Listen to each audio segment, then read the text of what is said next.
It's a pleasure to rise and to address this important matter for Canadians following the report by Canada's Auditor General. Now, before I get into the substantive portion of my remarks and the case for the imperative of getting Canadians their money back, but also to have a lifetime ban for the contractors involved and the principles of the contracting firm in question, I want to inform the chair that I'll be splitting my time with the honourable member for Edmonton West. And it's actually a privilege to split my time with this member. We often talk about His Majesty's loyal opposition being a government in waiting. And it's interesting because there was an exchange recently between the Right Honourable Prime Minister, who is new to this place, and the member for Edmonton West, who's an experienced parliamentarian. And the Prime Minister, in a moment, perhaps in jest, but certainly exposing his lack of familiarity with members of the official opposition, he said that the member for Edmonton West didn't understand how things worked in this place, didn't know the difference between a budget and estimates.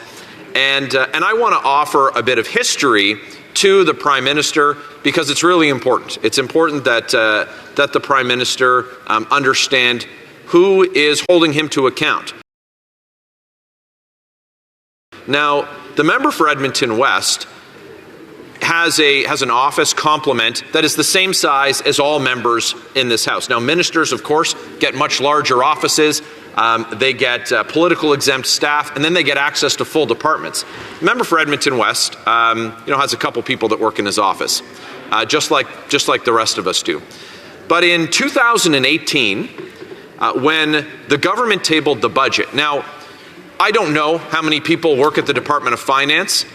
There's a lot. There are thousands of them, and this budget gets tabled in the House, and the member for Edmonton West, on his own, in doing his due diligence, reviewing the budget, finds that the Minister of Finance and the Ministry made an error of about $150 million. Now, the honourable member, he was able to correct the homework of the government, of the minister, of their staff, and the entire ministry when they laid that budget on the table here.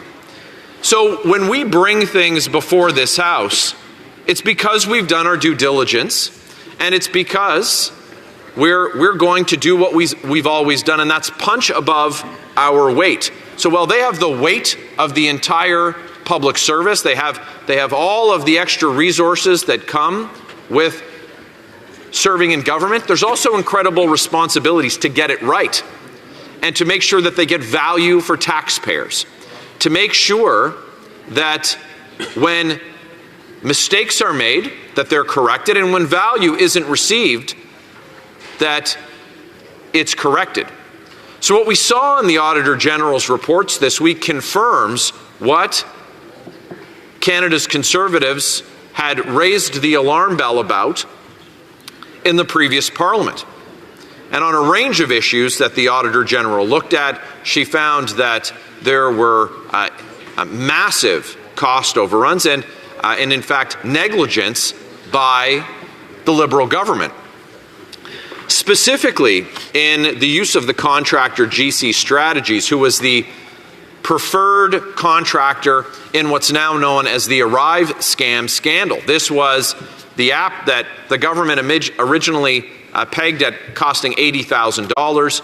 It ultimately cost many orders of magnitude more than that, in excess of $64 million. And on value for money, it just wasn't there. For context, and for new members to this place, it's important to note that when the official opposition initially raised concerns about the ArriveCan app, the government said that the app worked great, it worked as intended, they got value for money, and they had no regrets. They paraded people through committee over and over again with that refrain. But it turns out that that just simply wasn't the case. Now, when the leader of the opposition, Mr. Poilievre, he called for an Auditor General investigation, and there was a vote in the House. The Liberals, the cabinet that's responsible, the executive that's responsible for this project, this massive boondoggle, voted against having the Auditor General take a look at it. Now, why would they not want the investigation if they were so proud of it and if it had worked as intended? Of course, they knew that it was a corrupt process and they didn't want it to come to light. But we did our work, holding the government to account, checking their homework, and we found the errors. We found the grift that had occurred. And it's not just about the nearly $100 million in contracts that GC Strategies was awarded, a company owned by Mr. Christian Firth and Darren Anthony. It's about the procurement processes that were not followed. Let's take, for example, the imperative of security clearances. So this company, and I use that term loosely, these were a couple of guys working in their basement getting multi-million-dollar IT contracts from the government of Canada, working in their basement, but they weren't IT experts. And the contracts that they were awarded required security clearances. Some of the departments that they worked for included public safety, they were working for a CBSA, they were working for national defense. And what did the Auditor General find? Found that 50% of contracts requiring security clearances, departments can't prove that these workers, subcontractors for GC Strategies, had the security clearance. And in over 20%, workers were actively on the job without a valid security clearance.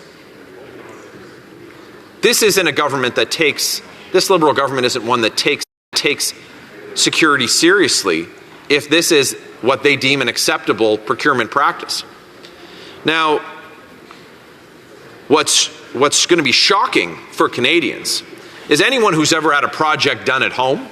You know, if you get a deck built at your house and you put a deposit down and the work is complete and it's satisfactory, you pay the contractor and you thank them for their hard work.